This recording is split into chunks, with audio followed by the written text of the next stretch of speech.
kwa la tigisi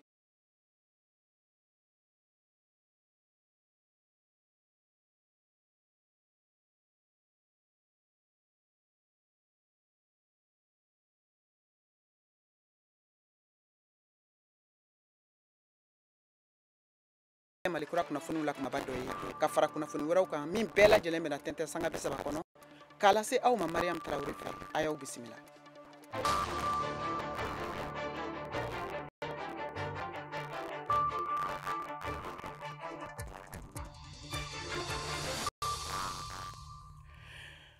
An ka foli bɛ aw kelen kelen bɛɛ lajɛlen ye Mali kɔnɔ ni Mali kɔ kan k'a lase aw ma nin waati in na ka fɔ aw sɔgɔlen don VOA Banbara a ka malikura kunnafoniw kɛnɛ la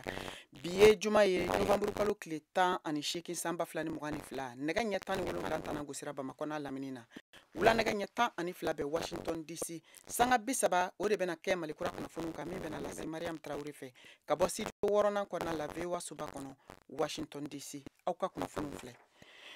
An ta Burkina Faso jamana kan ka da ka bi juma sɔgɔma nisɔndiya taamalaw olu tugulen don k'u ka bɔlɔnkɔnɔnaw minɛ faaba kɔnɔ n'o ye Wagadugu ye k'a fɔ ko Faransi finitigiw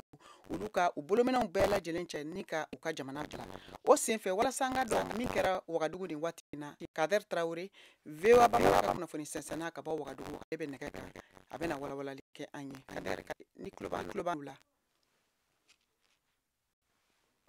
Anula VOA Banbara minikɛlaw bɛɛ a bi sɔgɔmada nin na fo ka taa se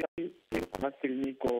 ɲɔgɔndan de tun bɛ Wagadugu kɛrɛnkɛrɛnnenya la Faransi ka lasigiden ka sigidara n'an ko ambasade Faransi denkɛjɛba min tun ye o yɛrɛ sɔrɔ yɔrɔ na ko olu ka wajibiya tɛ dɔwɛrɛ ye ko fo Faransi ka lasigiden min bɛ faso kɔnɔ ko fo ale k'a ka minɛnw cɛ ka bɔ Wagadugu kɔnɔ ani a ka finitigi jɛkulu min sigilen don fana kanbɔnsen kin kɔnɔ nka nin denkɛjɛla ninnu o sera Faransi ka lasigiden ka daga ɲɛfɛ o ye a kɛ kabakurubon ani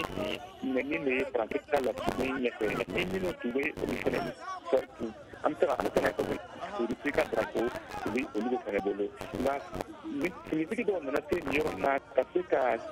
fɔ denni dɔ kɛ ni nin denkɛjɛla min ye k'aw dari ko nin ko ninnu bɛɛ dabila sabula u bɛ kɛlɛ na o kuma nin sera fo fanga ɲɛmaa fɛ nka nin denkɛjɛla ninnu ko olu tɛ sɔn ko olu bɛ tile 3 di Faransi ka lasigiden na ale ka se ka faso dilan nka an tora o yɔrɔ nin kɛnɛ kan k'an n'u yɛrɛ sɔrɔ o yɔrɔ la an t'an bɛna sɔmi tuma min na ɲɛjibɔ gazi de feerela nin maa ninnu kan k'aw kɛ boli ani sentigɛ de ye nka minnu tun bɛ denkɛjɔ la olu m'a dabila o tora ka to ka finitigiw yɛrɛ bon ni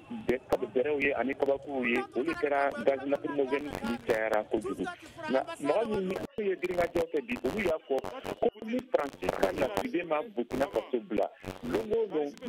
juma o juma olu bɛna to ka bɔ ka bɛnni kɛ ka na Faransi ka lasigiden ka daga ɲɛfɛ ka na fɔ ko o ma jɛn ni Faransi ka to Burkina Faso ye o tɛmɛnen kɔ o ko sigiɲɔgɔnma sɛbɛn min tun kɛra ni Faransi ye n'an b'ale wele ko accord de paix ko olu tigɛdiɲɔgɔnma nin tafisa ka se k'a to cikanw ka se ka na jamana kɔnɔ ka na fara Burkina Faso ka finitigiw ani yɛrɛkɔrɔsibugu kan an minnu wele ko GDP ni olu ka se ka kɛlɛ ɲɛnama kɛ ka taa bɛnkanni wale minnu yana ka taa n'o faso kɔnɔ nin tun ye Kader Traoré kumakan ye ka bɔ Wagadugu Burkina Faso. Ka tɛmɛ ni kunnafoniw ye an bɛ taa Mali jamana kɔrɔn fɛ yan fanfɛla la kɛrɛnkɛrɛnnenya la Tawudeni mara la sɛgɛsɛgɛliw y'a yira fɛnɛ ka fɔ bi juma sɔgɔma Girinkajɔ nisɔngoya taamalaw olu fɛnɛ tun bɔlen don minnu ni olu sigilen don jɛkulu tɔgɔ la jɛkulu min n'a bɛ bɛn ani kiiri tigɛ ko ɲuman ko fɔ u ka mara kɔnɔ n'o bɛ wele ko collectif pour la promotion de la paix et de la justice a yirala a senfɛ ka fɔ nin nisɔngoya taamala ninnu tun kɛlen don k'a ɲini u ka gouverneur fɛ n'o ye marabolo ɲɛmɔgɔ ye k'a ka baara walan sɛmɛ ka sabu kɛ u ka mara yɛrɛ minɛ ko juguya ye Alfuseni Elaji VOA Banbara tɔgɔ la ka bɔ Tɔnbɔkutu ale b'o kunnafoniw lase.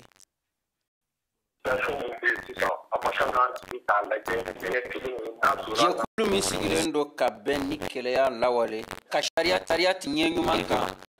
tawukaw fɛ u ye laɲini kɛ yaasa u ka gouvernement général Ould Meïdou ye a ka bɔ u kunna kun jumɛn de nana o ye jɛkulu in ka kuma lasela fɔ an ka Alhaji Gassama lamɛn. Les chefs de village de fraction an ka dugutigiw an'an ka labɛn lamɔgɔw gouverneur kɛnɛ ka min kɛ a balo la kosɛbɛ hala ka lasigiden walima a ka kan dɔ o ma ye Bɛrɛ Bisi ka nin ɲɔgɔn ye wale ka ɲɛsi bɛra bisu ma a digira na an tɛ yafa o ma nin bɛna n danaya baliya ye wa an tɛ se ka baara kɛ baara ye tuguni ka fara o kan u ye jigin biyan kan u ka yɛrɛma ka fɔ ɲɛmɔ sugandili la i n'a fɔ Alhaji Gasamba y'a ɲɛfɔ cogo min na yɛrɛma kafow ka gɛlɛyaw ani autorité intérimaires o si ma ɲɛnabɔ fɔlɔ taw de ni gouverneur yɛrɛ bɛ ka mara ni mara wɛrɛw minnu yɛrɛ ma sugandi jamana yɛrɛ fɛ nga tawdenikaw bɛ hakilina to ye Baharul Alhaj ni ale kaw ka ɲɛmɔgɔ dɔ ye a hakili di nin ko in na Ça, vraiment, c'est une affaire ni maa ninnu kabini autorité intérimaire bila sen na waati min na u bɛ nin la kabini o waati la u ka wuli ka sen na wa u bɛ mankan ci minnu nana gouverneur la bi kabila fila de u ye maaw nɛgɛn fɔlɔ k'u bɛ kɛ bɛra bisu la u tilala k'a fɔ tuguni président bɛna na Tɔnbukutu kɔnɔ k'u bɛna bɔ ka taa président kumaɲɔgɔnya o bɔli kelen de nana laban ka kɛ taama ye ramasser les gens pour aller vers le marche. hakili jiginna nin jɛkulu kelen kun taamara février kalo la